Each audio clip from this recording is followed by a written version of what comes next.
welcome to Minerva. I'm Sandi, your instructor, and today we're going to do a sew along on Megan Nielsen's Dove Blouse pattern.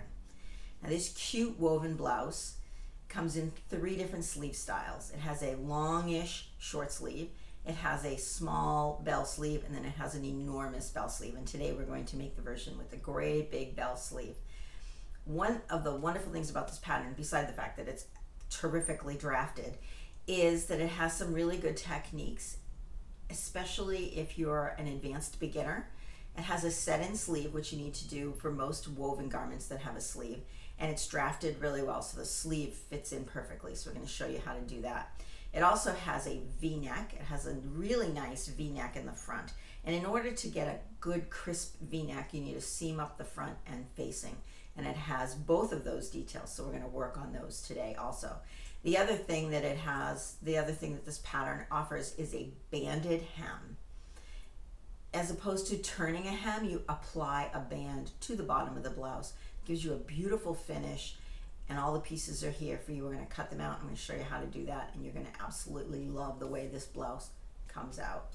Now, a couple of things you need. Obviously, you need the pattern, and you need a really nice soft interfacing, and we'll have all of the information listed below for everything that you need in order to make this blouse successfully. You also will want a really good thread, so I have this Gutermann's cream thread, which matches my fabric perfectly. And you spend a lot of money on your fabric, and you put a lot of time and effort into making something. You want to make sure that you get the best thread possible. And then we need the fabric, and we have a beauty for you. This is a lawn from Liberty. So it is the Liberty Tresco Tana Cotton Lawn, and this colorway is light. Look at how beautiful that is. So it comes in 4 colorways. This one happens to be the light colorway, just in time for spring. It's cotton.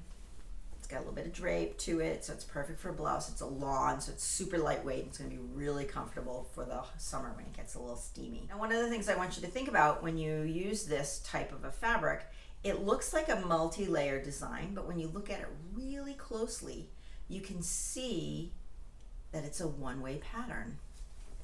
This particularly, look at this purple flower here, right? It's going up all the way across the fabric. So we want to keep that in mind as we're cutting out our pattern pieces. When you look at a piece of fabric, you need to determine if it's an overall design or a one-way design, because we want to make sure that these flowers, these purple flowers, which are the ones that stand out the most, but the other flowers in this pattern also are one way. There's bouquets and grass growing, and that's all one way. We want to make sure that the top of our garment is here, right? Because we want these flowers to look like they're growing up. We don't want them to look like they're growing down. And you certainly don't want the first half of your garment, especially since there's a seam in the front, you don't want one half going up and one half going down. That would be embarrassing, right? So, beautiful fabric. Just keep that in mind. If you pick a fabric that's a one-way design, make sure that you choose the top and all of your pieces work from the top down so that your pattern is uniform all the way around.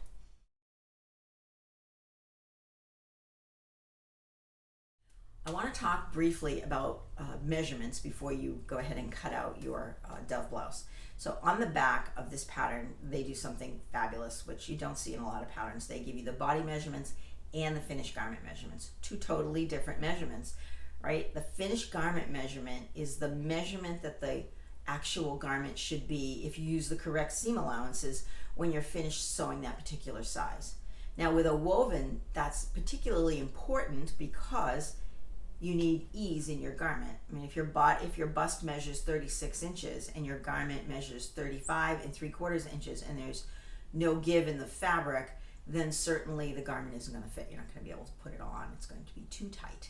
So with a woven, you need a little bit of ease, and each person's ease requirements is a little bit different. My ease requirements are very different than, say, my 30-year-old daughter who would wear her clothes a little closer fitting than I would, right? So this is a very personal choice, and having the option of being able to size up and down based on the finished garment measurements is really important. So what you want to do is you want to take your handy dandy measuring tape and wrap it around your body, and you're going to figure out what you see how this is moving. You're going to figure out what you like for ease. How is this moving across my bust area? I certainly don't want it too tight, and I don't want it too big. I don't want it hanging off of me. That's not attractive either.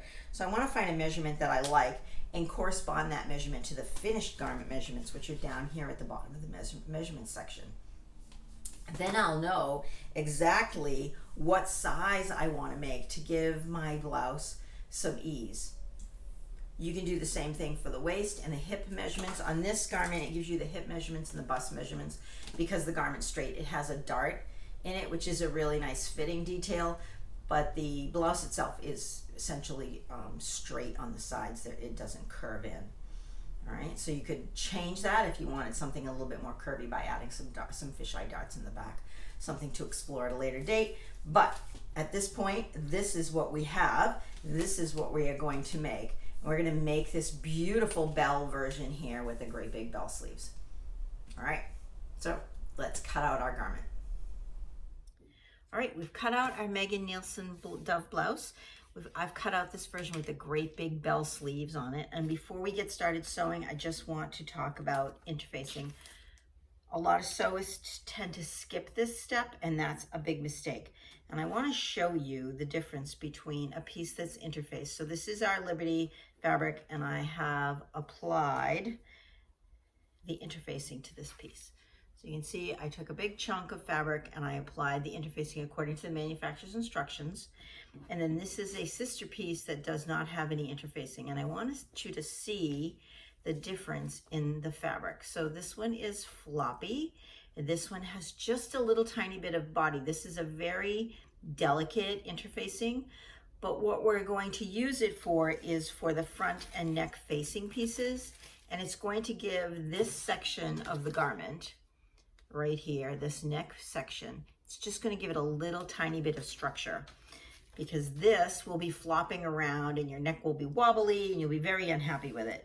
So what I did was I interfaced one large section, and I'm just going to fold it in half because I need to cut my pieces on the fold, and I'm going to cut my front facing and my back neck facing out on the piece that's completely interfaced. It's super easy, and then you don't have to worry about this getting a little cattywampus on your ironing board. But definitely put a scrap of fabric down, then your fashion fabric and your interfacing, and then this one calls for a damp press cloth on top of that. And when you take your iron, you want to lift it up and put it down and hold it for the required amount of time.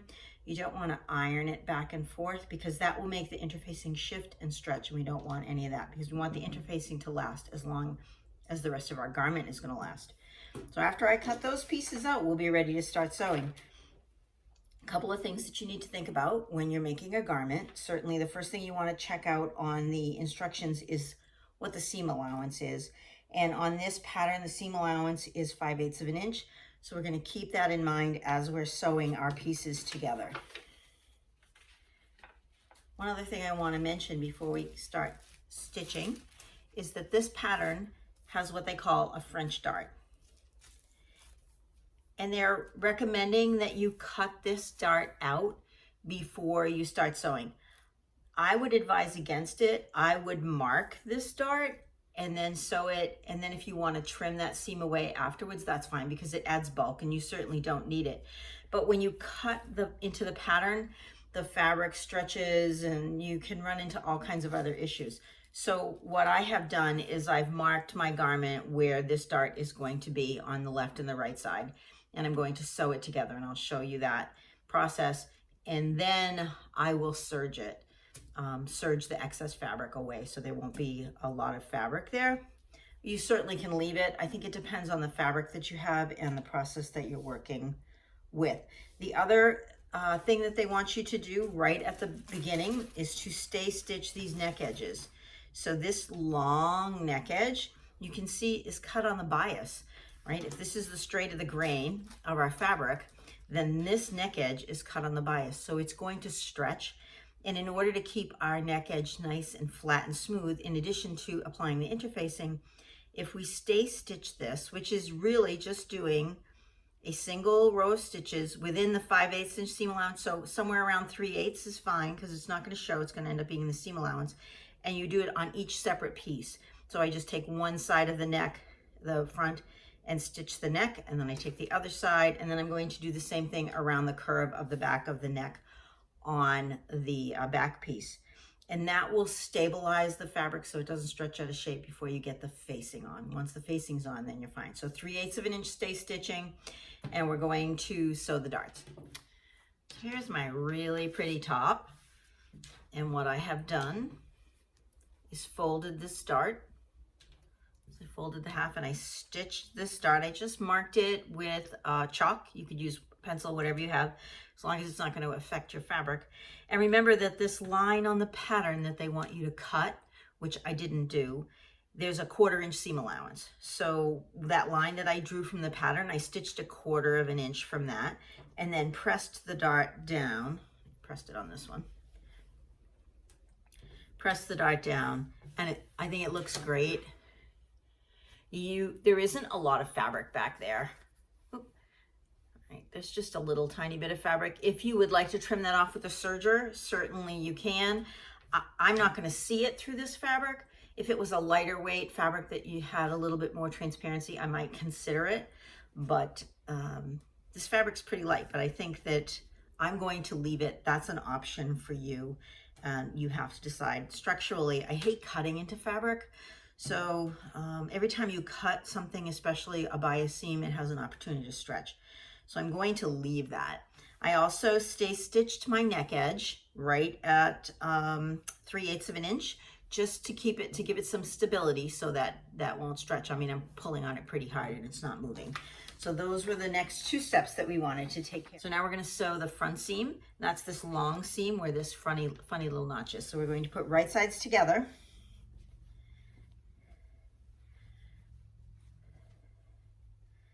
And pin this front edge. So this is cotton. Cotton grabs pretty good. You don't need a lot of pins, but you do want to make sure that you match up your bottom edge, match up your top edge. And you cut these together, so they should be perfect, right? They should match up perfectly. Put a pin in there, and then 1 pin in the middle, 2 or 3 if you're a little uncertain and you want a few more pins. And then we're going to sew a 5/8 inch of a seam all the way up here, which is going to end up in this notch. This is 5/8 of an inch. So you want to sew a very straight seam, as absolutely straight as possible. All right, now I am going to serge most of my seam edges because it does call for finishing the edges. You have a couple of options. You can serge them. If the fabric is not ravelly, I wouldn't worry about it. The other option would be to do a zigzag or a stepped zigzag on your seams, or you could pink them. So there's lots of different options, but you will see that on this pattern, I'm actually going to serge my seams to keep them from unraveling. So I'm going to go sew this and press it open. So here is my front piece. I have sewn this center seam and pressed it open. I serged very carefully each side, but you could easily zigzag or leave it fine. It's fine if you leave it. That's totally up to you. Now you may say, why are we bothering putting a seam down the front? And with a fabric like this that's very busy, you won't see it. You won't even notice it. But in order to get the best point V-neck, you need to have a seam there. You can't put this on the fold. So that's why we have this seam here. It's going to give us a beautifully crisp V-neck. So that's certainly important. Our next step is to sew the shoulder seams from the front to the back. Now the pattern wants you also to sew the side seams at this time.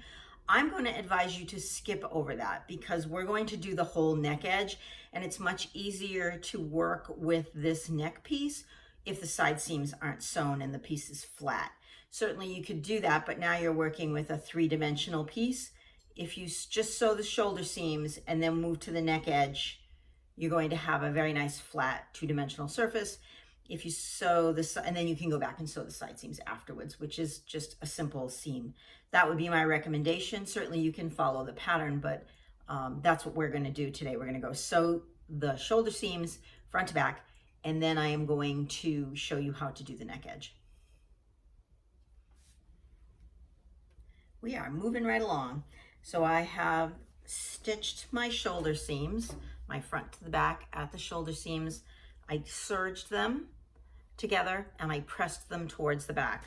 The reason I serged the front open, pressed it open and serged each seam is because we're going to be dealing with a lot of fabric here in this center piece, and I didn't want a weighty seam allowance on one side or the other. So, but for shoulder seams and things like that, we're going to press them to the back. We cut out our facing on that piece that was completely interfaced, and so we have this beautiful facing sewn together at the shoulder seams. So this is the front neck facing and the back neck facing, and I've sewn them together at the shoulder seams. I serged them and I pressed those seams forward because the seams on my garment, shoulder seams, are pressed back, and I want them to bump up against each other as opposed to both going the same way, because that will make a log jam going through the feed dogs in the machine, and then I won't get a really crisp seam where you can see the seam going all the way around. And then I finished the outside of my facing with a serger stitch. You could use a zigzag, you can leave it raw. I would not recommend folding it down and under because that gives extra weight to the garment. And you're gonna get a ridge when you go to iron it and as you wash it and as it ages. So we're going to apply this. The other thing that the instructions recommend that we did is to mark 1/4 of an inch. So you kind of have this 1/4 of an inch seam allowance here. I've marked it in yellow chalk, just a pencil or any kind of marking, but you can see I took my ruler and measured 1/4 of an inch from the edge here and 1/4 of an inch from the edge here. So I have a pivot point here, and that's where I'm going to get that beautiful V-neck. So here's my top, and I'm going to lay my facing right sides together, pin it all the way around. We're going to match the shoulders, and remember that if we have one seam going backwards, then the other seam is going to go forwards, and that's going to make our seams be able to just butt right up together, and our machine will be much happier and we'll end up with this really nice seam. You don't see a lot of this with a garment this busy, certainly with a fabric that is wild and crazy as this is. But we're going to pin this all the way around, and we're going to stitch it. And we're going to stitch it with 1/4 of an inch. And then we'll be back. We'll talk about understitching. My neckline facing is all stitched on, 1/4 of an inch all the way around. And because I marked this with 1/4 of an inch, I have a perfect spot to pivot. So the needle goes in the machine, lift up the presser foot and turn it.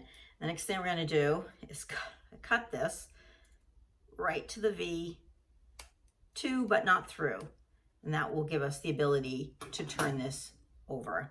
The other thing is, if your neckline isn't lying flat in the back, you can put a few snips in the back here, and that gives the fabric somewhere to go on a curve.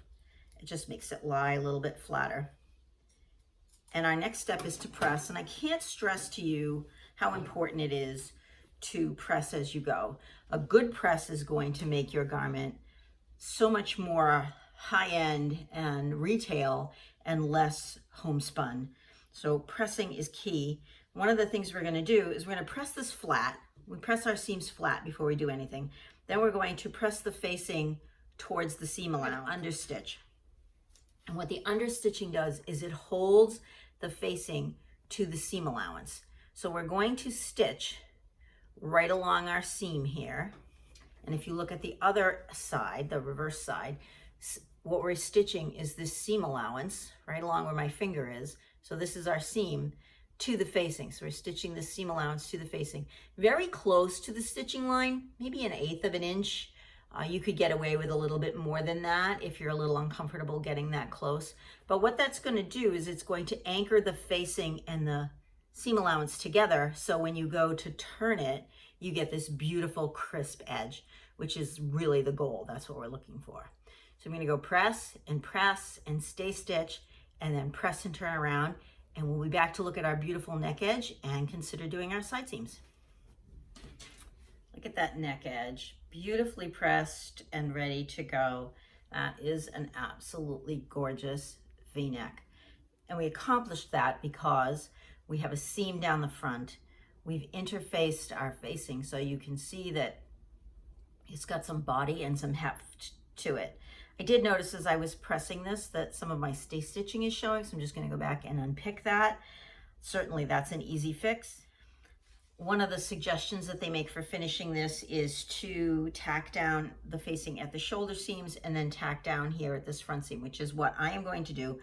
The other option would be to do a wide stitch along all the way around the edge, which would give you a much more casual look, and it will mimic the hemband. That's the way the hemband is put on.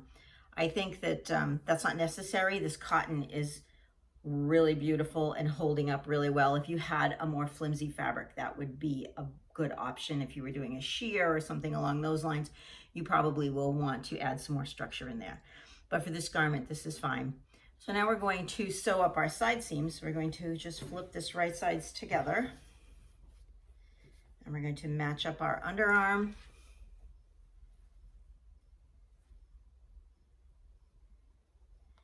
And match up our hem edge here. It's a short little seam.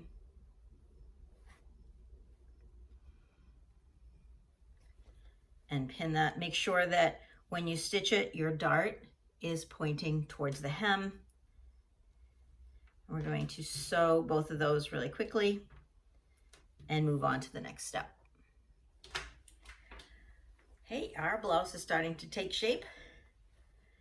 Side seams are done, the neckline's all finished, it's completely done, the side seams are done, and you want to press them towards the back because you have this bulk here where the dart is, so you don't want that pressed forward, that just adds bulk. So now we're going to start on the sleeves. There are 3 sleeve versions on this top. There's a long short sleeve, there's the same sleeve with this slight bell attached to it, and then there's the third option with this great big bell, which is the option that we're doing. Not something you want to wear while you're cooking probably, but very cute nonetheless. So the first thing we want to do is we want to take our bell piece, and at this curve we want to do a row of stay stitching because again this is cut on the bias and we want it to stay put. We don't want it to move around, and we're going to cut into this. So you want to find the center of your circle. So we're just going to throw a pin in there.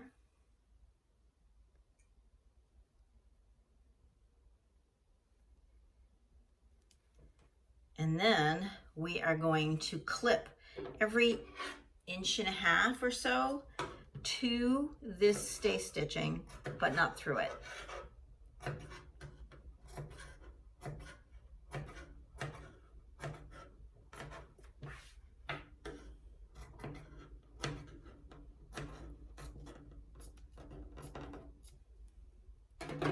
So what that's done is it allows us to open this curve up and gives us some flexibility. Then we're going to take our sleeve. We're going to find the center of the bottom of our sleeve. And we're going to match that up with the center of our flounce. We're going to put them right sides together. And we're going to match up this center pin on the flounce that we found to the center of the sleeve. And we're going to pin that.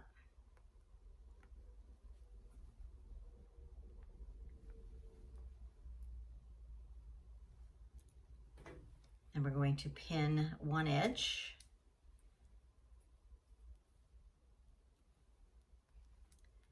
And pin the other edge. And that helps us straighten out this flounce a little bit. Now we're just going to kind of work our way down here, pinning all the way across. And you can see it fits pretty well. And stitch that at 5/8 of an inch. Now you want to be careful after you finish stitching it, make sure that you haven't stitched in any little pleats. If you have, take them out because you'll be unhappy about that later. But when it's finished, it's going to look something like this. So now we have this beautiful flounce that's attached to our sleeve. Here's our sleeve, here's our flounce. So we have stitched it, serged it, pressed it towards the flounce.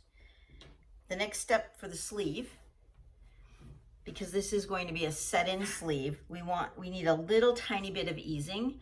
So you're going to set your machine at the highest stitch, a basting stitch.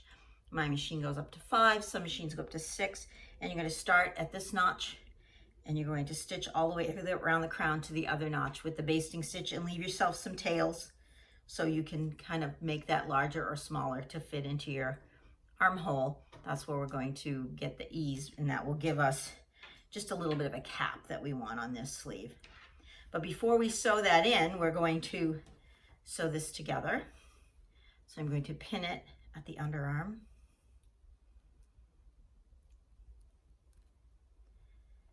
And I'm going to make sure that where this flounce is sewn to the sleeve, that those line up perfectly. And then, of course, the end of my flounce is going to get pinned. And you can throw a few more pins in there if you want. I mean, this fabric is got quite a bit of body and weight, and obviously these pattern pieces fit together really well. So I don't think you need a lot of pins in there, but certainly at critical junctures you want one. If you're more comfortable adding more pins, please do. We're going to sew this seam. Okay. So here is our top, and here's our sleeve, and you want to find the notch that's on the top of the sleeve, and that's going to align with your shoulder seam on your top. You also want to make sure that you have the correct sleeve on the correct side of the garment, so make sure you match these notches down here, because the sleeve is not symmetrical, so there is a right sleeve and a left sleeve. That's important. One of the things you want to do, now we've sewn in our basting stitch so we can gather this up. And I like to lay my garment out so I know that this one goes on this one, you know, that everything's right side up so I don't have any boo-boos. And then I'm just going to match this notch to this shoulder seam. And I'm going to pin from the inside of the garment because I want my sleeve down on the feed dogs. The feed dogs will help move the fabric below faster than the presser foot up at the top. So what that does is that helps ease some of the garment in. So I'm going to pin my notch to my shoulder seam, and then I'm going to come around to my underarm. And I'm going to pin the underarm of my sleeve to the underarm of my side seam. And then from this underarm seam to the notch, it's a 1-to-1 ratio. The garment is we just flat pin. There's no gathering, there's no easing, because you don't need any extra fabric underneath your arm. So I pin to one notch, and then I go back and pin the other side to the other notch.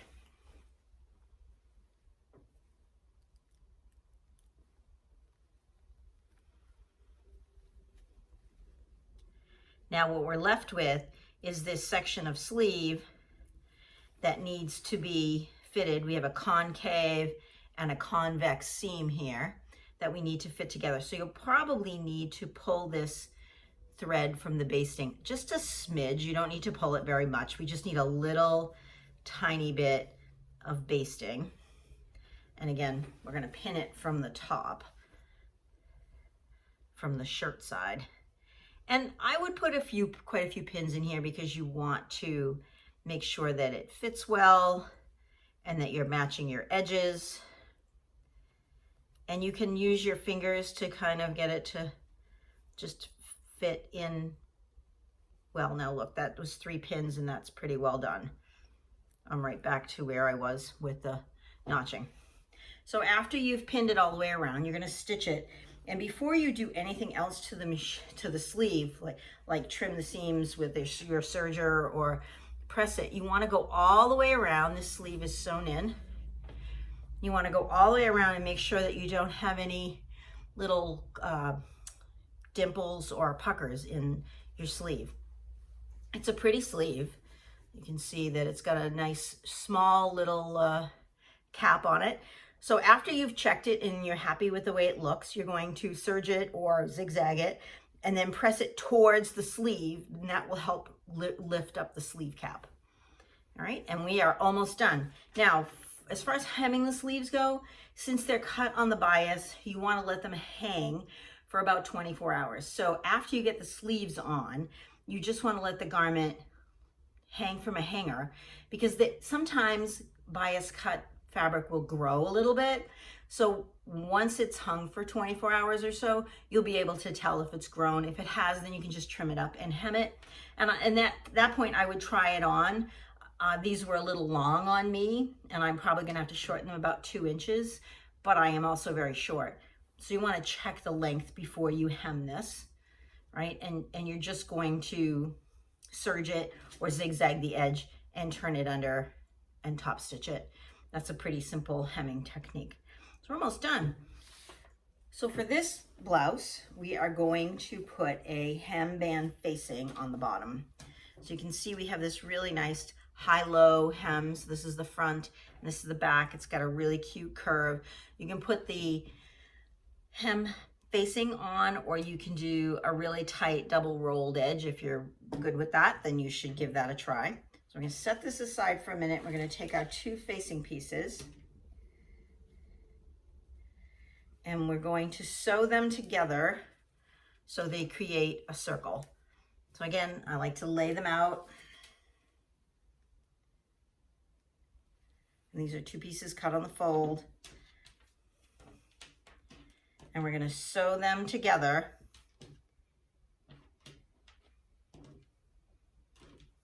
so they make a circle for our hem. Right sides together. We're going to sew this side and this side, and then we will come back and attach them to our garment. Here's our hem band. It's all finished. We've sewed the edges together, and I actually serged the raw edge before I put it on my garment because it's just easier to put it through the serger when I don't have the whole garment hanging off of it. So we're going to sew this around the bottom of the garment. Here is the front of our blouse. And like everything else, we sew these right sides together, and the smaller one goes to the front. It's always easiest if you start with the side seams, right? Match up the side seam. I'm gonna go over to the other one and match up this side seam. And if you've never done a hem band before, it looks a little crazy, I know. However, once you have it on, it makes so much sense. So then there's no fitting involved. You just match up the edges, and if you've cut your pieces out correctly, it should fit perfectly all the way around.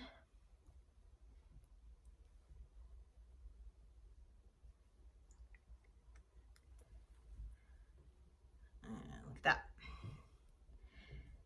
Right, the curves all match. Everything fits perfect. That's what we want. And we'll do the back the same way. All right, so we've pinned the front. We're gonna pin the back exactly the same way. You're gonna stitch 1/4 of an inch here, and then we're going to, just like we did with the facing on the neckline, we're gonna press it flat. Then we're going to press the facing towards the seam allowance and understitch. And then after we understitch, we're gonna turn it and then stitch the band down, and the hem is done. That's a pretty simple way to do a hem. It's clean and it's neat. And when the garment, moves, you can see this fabric on the inside, so it looks well finished. Outside of that, we have nothing left to do. We're gonna let the garment hang for 24 hours. Tomorrow I'll be back and we'll take a look and see whether the seams have grown or not on the bell sleeves.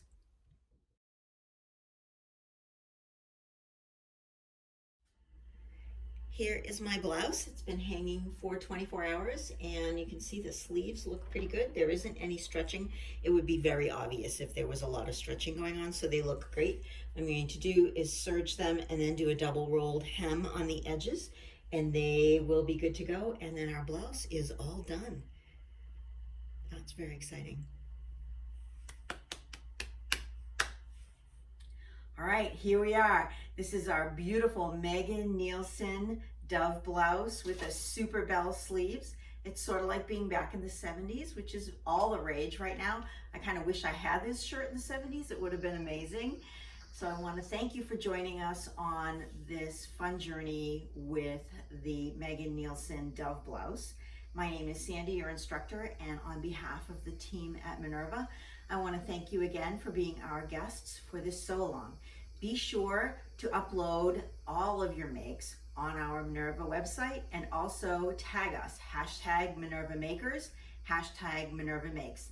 And until next time, happy sewing. Bye.